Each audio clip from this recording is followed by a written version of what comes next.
I'm tying John Atherton's #1 nymph on a number 12 hook. This is a heavy wire nymph hook. I am not putting weighted wire on the nymph, although it's fully appropriate to weight nymph hooks with a weighted wire, depending on how deep you want the fly to fish. I'm using tan thread. I'm using the recipe in Mike Valla's book, The Founding Flies, which specifies 3 barbs from a duck flank feather for the tail. So I'll tie those in back here where the tail belongs. I'm not going to worry about separating them too much. I'll just let them be. And then wrap up over that tail material to keep it in place. Can clip out the waist.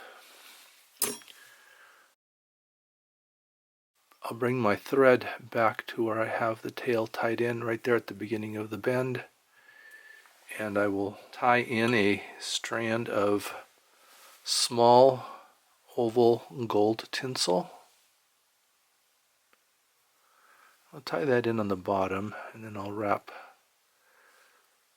from the back and finish on the bottom also.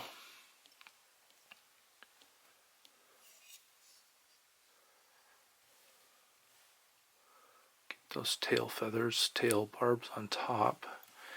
The body is natural seal per the way that Atherton tied his flies, using natural materials with the impressionistic school of thought.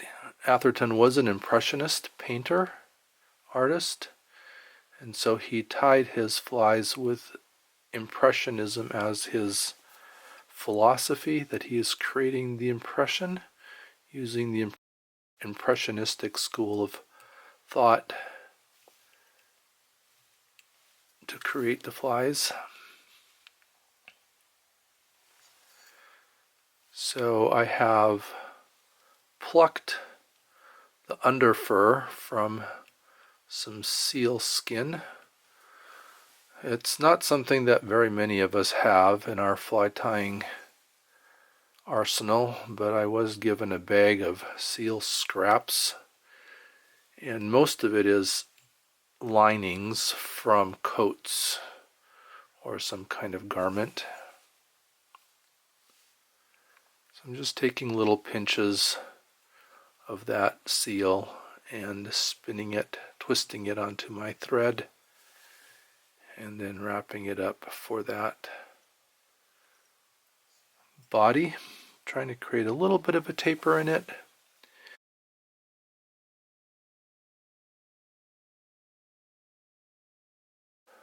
Take my ribbing material and counter wrap the rib. That makes sure that the rib does not fall down between the layers or the wraps of the body. And I do have a few guard hairs there that I didn't quite get out, but I'm going to just go ahead and leave them.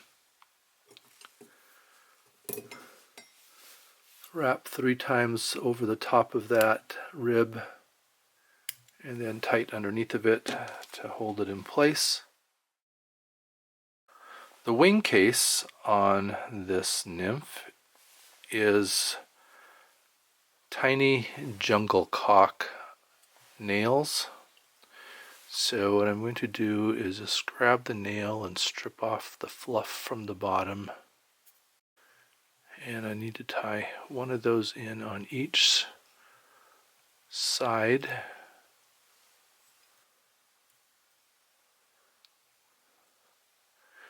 Try to get that to lay down. This is another commodity which is getting harder and harder, or more and more expensive to find.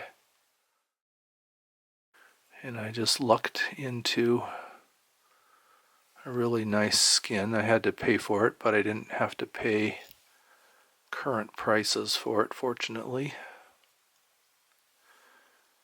So I'll just wrap those two in on top to make the wing case. Clip out the waist racuses.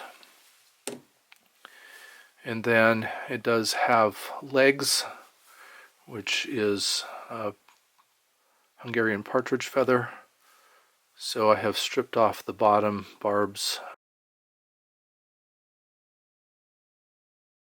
It's a fairly sparse wrap, so I'm going to grab the tip of this feather with my hackle plier.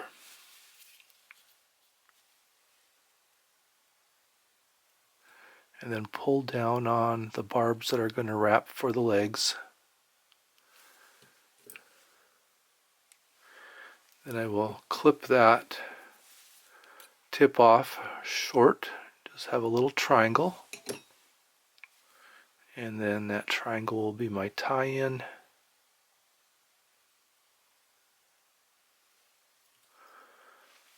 Grab the end of that feather with the hackle plier.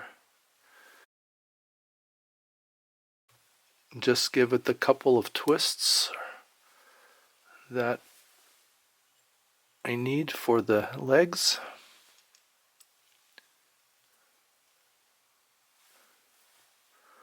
Pull back on the barbs that are the front hackle legs and then wrap up over that stem or racus 3 times, which is kind of my standard practice to catch in. Wet my fingers. Pull back on everything now. So I want all those barbs to lean back. I got one in there that's being cantankerous. Alright, and then I'll just wrap back up over that racus and wrap the head. This is a fairly stiff racus, so I don't know if I'm going to be able to snap it out if I can grab just the racus.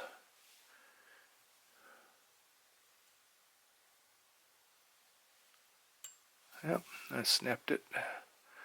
Get those legs to kind of lay down a little bit. I'll put a whip finish on that.